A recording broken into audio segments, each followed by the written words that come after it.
சாயங்காலத்துக்குள்ள கொடி கம்பத்தை கழட்டி வைக்கிற சற்றே மிரட்டல் துணியில் காவல்துறையினர்.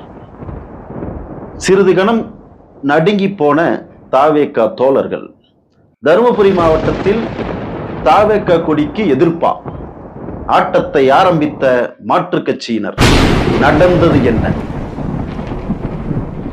ஸ்கைலைன் யூடியூப் மீடியா வலைத்தள பார்வையாளர்களுக்கு பானுயர் வணக்கங்கள். தருமபுரி மாவட்டம் பெண்ணாரம் பகுதியில் போடூர் மற்றும் போடூர் இருளர் காலனி பகுதியில் தமிழக வெற்றி கழகத்தினுடைய கொடிக்கு எதிர்ப்பு தெரிவித்த, ஆட்சேபனை தெரிவித்த மாற்றுக் கட்சியினர். புகார் காவல்துறையில் கொடுக்கப்பட்டு கொடி கம்பத்தை அகற்ற சொன்ன காவல்துறையினர்.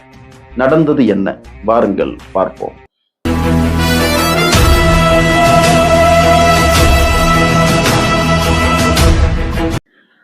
சில தினங்களுக்கு முன்பு தருமபுரி மாவட்டத்தில் பெண்ணாகரம் சட்டமன்ற தொகுதிக்குட்பட்ட 21 இடங்களுக்கு மேல் தமிழக வெற்றி கழகத்தினுடைய கொடி தமிழக வெற்றி கழகத்தின் மாவட்ட செயலாளர் அண்ணன் தாபா சிவா அவர்கள் தலைமையில் ஏற்றப்பட்டது. இந்த கொடி ஏற்றிய பிறகு ஒரு வாரம் கழித்து சில இடங்களில் புகார்கள் வருவதாக காவல்துறையிடமிருந்து தகவல் வந்தது. என்னதான் புகார் அப்படின்னு கேட்கும்போது, அந்த இடத்துல கொடி இருக்கக்கூடாது, அது ஒரு தனியாருக்கு சொந்தமான இடம், இப்படி போன்ற சில செய்திகள் வந்து கொண்டே இருந்தது. சரி, இது எதிர்ப்புகள் வருவது சகஜம்தான் என்று தமிழக வெற்றி கழக தோழர்களும் அமைதியாக இருந்து விட்டார்கள். அதன் பிறகு இன்றைய தினம் காவல்துறையினர் சற்றே கடுமையாக போடூர் இருளர் காலனிக்கு சென்றார்கள். அங்கிருந்து தமிழக வெற்றி கழக தோழர்களை சாயங்காலத்துக்குள்ள இந்த கொடி கம்பத்தை அகற்றிடணும் அப்படின்னு கொஞ்சம் குரலை யோசித்திய தொனியில் கூறியிருக்கிறார்கள். அதன் பிறகு போடூர் பகுதியில் இருக்கக்கூடிய கொடி கம்பத்தையும் அகற்ற வேண்டும், அது தனியார் இடத்தில் இருக்கிறது, இதனால் புகார் வந்திருக்கிறது என்று கூறினார்கள். சரி, இதை எப்படி அணுகலாம் அப்படின்னு தருமபுரி மாவட்ட தலைவர் அண்ணன் தாபா சிவா அவர்களிடம் ஆலோசனை பெற்று பெண்ணாரம் பகுதியினுடைய சட்டமன்ற தொகுதி பொறுப்பாளர் திரு ரஞ்சித் அவர்களிடமும் ஆலோசனை பெற்று பெண்ணாரம் பகுதியில் சார்ந்த தோழர்கள் ஒரு 50க்கும் மேற்பட்டவர்கள் காவல் நிலையத்தை அணுகினோம். காவல் நிலையத்திற்கு சென்று எதற்காக இந்த கொடி கம்பங்களை அகற்ற சொல்கிறீர்கள், என்ன புகார் வந்தது அப்படின்னு கேட்டோம். அதற்கு அவங்க பல்வேறு வகையான கலவையான விமர்சனங்களை வைத்தார்கள். அதன் பிறகு வந்த பெண்ணாகரம் காவல் ஆய்வாளர் திரு உமாசங்கர் அவர்கள்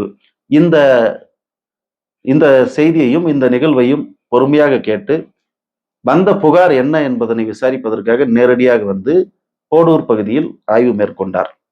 அதற்கு முன்பாகவே போடூர் இருளர் காலனி பகுதியில் நடந்தது ஒரு தவறான செயல் என்றும், அது போடூர் பகுதியில் கொடுக்கப்பட்ட புகாருக்குத்தான் நாங்கள் போடூர் இருளர் காலனியை தவறாக புரிந்து கொண்டோம், வேறு ஒரு ஆய்வுக்கு வந்த பொழுது அதனை தவறாக புரிந்து கொண்டு அப்படி நடந்ததாக விளக்கம் தெரிவித்தார். உண்மையில் அது ஒரு நிர்வாக குளறுபடியாக கூட இருக்கலாம். அதே சமயம் போடூர் பகுதியில் இருக்கக்கூடிய இந்த கொடி கம்பத்தில் என்ன பிரச்சனை, யார் புகார் கொடுத்தார்கள் எனும் பொழுது, அங்கே ஏற்கனவே ஒரு கொடிக்கம்பம் இருக்கிறது. மக்கள் இயக்கமாக, விஜய் மக்கள் இயக்கமாக இருந்த பொழுது அங்கு கொடிக்கம்பம் இருந்தது. இப்பொழுது தமிழக வெற்றி கழகமாக மாறிய பின்பு நாங்க புது கொடியை ஏத்திட்டோம். அதனால ஏற்கனவே இருந்த கம்பம் தான் இது. பொதுமக்களுக்கு தனிப்பட்ட இடத்தில் எந்த இடத்துல ஏத்தல, இது ஒரு பொதுவான இடம். ஊரில் இருக்கக்கூடிய அனைத்து கம்பங்களும் அங்கதான் ஏற்றப்படுது, அதனால நாங்க அங்க ஏத்திட்டோம் என்பதையும் காவல் ஆய்வாளர் அவர்களுக்கு எடுத்து சொன்னோம். அவரும் நேரடியா இடத்தை பார்வையிட்டாரு. அந்த பார்வையிட்ட இடத்துல அந்த பக்கம் ஒரு டேங்க் இருக்கு, வாட்டர் டேங்க் இருக்கு, அதே போல கொடிக்கம்பங்களும் இருக்கு. அவசரமாக அந்த பழைய கொடிக்கம்பம் கலட்டப்பட்டு இருக்கிறது. தமிழக வெற்றி கழகத்தினுடைய கொடி மட்டும் அங்கே இருக்கு. ஏற்கனவே பழைய கொடிக்கம்பம், அங்கிருந்து கொடிக்கம்பம் கலட்டப்பட்ட சூடுகளும் அங்கே இருக்கிறது. அத்தனையும் பார்வையிட்டார் காவல் ஆய்வாளர் அவர்கள். அதன் பிறகு எந்த கொடிக்கம்பத்திற்கும் எந்த ஆட்சேபனையும் இல்லை, இது பார்ப்பதற்கு பொது இடத்தில் தான் இருக்குது அப்படின்னு சொல்லி அவர் இதை நான் பார்த்துக் கொள்கிறேன், கிராம வருவாய் அலுவலர் அல்லது கிராம நிர்வாக அலுவலரை சந்தித்து இது எப்படி இருக்கு, இதோட ஸ்கெட்ச் எடுத்து பார்த்துட்டு நாங்க ஒருவேளை அது தனியார் இடத்துல இருந்தா அதை கொஞ்சம் தள்ளி போட்டுக்காங்க அப்படின்னு ஒரு நல்ல ஆலோசனையும் எல்லாருக்கும் வழங்கி சென்றார். ஆனால் அந்த இடம் நிச்சயமாக பொது இடம்தான், தனியாருக்கு சொந்தமான இடமே அல்ல. இந்த செய்தி கேள்விப்பட்ட உடனே ஒரு 10 நிமிடத்திற்குள்ளாக 50க்கும் மேற்பட்ட தமிழக வெற்றி கழக தோழர்கள் அங்கே திரண்டாங்க. திரண்டவர்கள் ஒரு உணர்ச்சியோடு, இப்பொழுதுதான் கொடியை ஏத்தி இருக்கிறோம், உடனே பிரச்சனையா, யார் இதை செஞ்சாங்க அப்படின்னும் போது விசாரித்ததில் மாற்றுக் கட்சியினர் இதை செய்திருக்க கூடும் என்று ஒரு செய்தி வந்தது. அது எந்த கட்சின்றதெல்லாம் தேவையில்லாத செய்தி. ஆக தமிழக வெற்றி கழகம் வளர்ச்சியை நோக்கி சென்று கொண்டிருக்கிறது என்பதற்கு இதுவெல்லாம் சான்று. ஏனென்றால் இளைஞர்கள் ஒரு சிறிய கொடி கம்பத்திற்கு பிரச்சனை என்றவுடன் அத்தனை இளைஞர்களும் வந்தார்கள். எல்லா இளைஞர்களும் ஒரு போலீஸை பார்த்தா, ஒரு தூரத்துல இருந்து பார்த்தா கூட ஒரு அச்சம் இருக்கும். கல்லூரி படிக்கக்கூடிய மாணவர்கள் இவங்க எல்லாம் வந்துட்டு போலீஸை பார்த்து கொஞ்சம் அச்சப்படுவாங்க. காரணம் என்னன்னா, இவர்களுடைய வயது அப்படி. அந்த வயதில் இவர்கள் விஜய் பின்னால் நிற்கிறார்கள். இவர்களை மிரட்டல் துணியில் பேசும் பொழுது அவர்களுக்கு சற்று தயக்கம் வரத்தான் செய்யும். ஆனால் உங்கள் பின்னால் இத்தனை வெற்றி கழக தோழர்கள் நாங்கள் பக்க பலமாக இருக்கிறோம். தமிழக வெற்றி கழகம் இந்திய தேர்தல் ஆணையத்தால் அங்கீகரிக்கப்பட்டிருக்கிறது, பதிவு செய்யப்பட்ட கட்சியாக அங்கீகரிக்கப்பட்டிருக்கிறது. அப்படி இருக்கும் பொழுது உங்கள் பின்னால் தமிழக வெற்றி கழகம் நிற்கும் என்று தோழர்களுக்கு ஆலோசனை வழங்கி அவர்களுக்கு ஆதரவு தெரிவித்து அத்தனை தோழர்களும் உடன் நின்று இந்த கம்பத்தை எடுக்க விடமாட்டோம் என்று உறுதியாக நின்றார்கள்.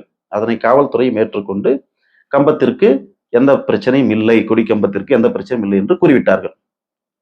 இதிலிருந்து தமிழக வெற்றி கழகம் எந்த அளவிற்கு தொடர்ந்து முன்னேற்ற பாதையில் செல்கிறது என்பதனை நாம் புரிந்து கொள்ள முடியும். இந்த நேரத்தில் இந்த நிகழ்விற்கு வந்து இந்த பிரச்சனையை கேள்விப்பட்டவுடன் ஓடோடி வந்த அத்தனை தமிழக வெற்றி கழக தோழர்களுக்கும் நெஞ்சம் நிறைந்த நன்றிகளை தெரிவித்துக் கொள்கிறேன். குறிப்பாக தமிழக வெற்றி கழகத்தினுடைய பெண்ணாகரம் ஒன்றியத்தின் செயலாளர் திரு விஜய், பெண்ணாகரம் நகரத்தினுடைய தலைவர் திரு சிவா மற்றும் அரவிந்த், அதன் பிறகு சுதந்திரகுமார், ஸ்கைலைன் சந்தோஷ்குமார், பள்ளத்தூர் அரவிந்த், விஜய், ராகுல், ரகு, சேரன், வீராசாமி, ராஜாவூர் வீராசாமி, பசுபதி, அண்ணாதுரை, இன்பா, வழக்கறிஞர் கற்பகவல்லி, பெருமாள், முன்ராஜ், பிரபாகர், ஹரி, முருகன், சந்தோஷ், செல்வமணி, மணி ஆகியோருடன் பங்கு பெற்ற அத்தனை தோழர்களுக்கும் நெஞ்சம் நிறைந்த நன்றிகளையும் வாழ்த்துக்களையும் தெரிவித்துக் கொள்கிறேன். இனி வரும் காலங்களில் வருகிற அக்டோபர் 27 மாநாட்டில் கொள்கை பிரகடனம் நடத்த உள்ளார் நமது தலைவர் விஜய் அவர்கள். அந்த கொள்கையை பட்டி தொட்டி எல்லாம் கொண்டு போய் சேர்த்து தமிழகத்தில் உள்ள 234 தொகுதிகளிலும் தமிழக வெற்றி கழகம் வெற்றி வாகை சூடி தலைவர் விஜய் அவர்களை முதலமைச்சர் நாற்காலியில் அமர வைத்து தமிழகத்தில் மாற்றத்தை உண்டு பண்ணும் வரை தொடர்ந்து உழைப்போம். வெற்றி நிச்சயம். வெற்றி நிச்சயம். கொள்கை வெல்வதே நான் கொண்ட லட்சியம்.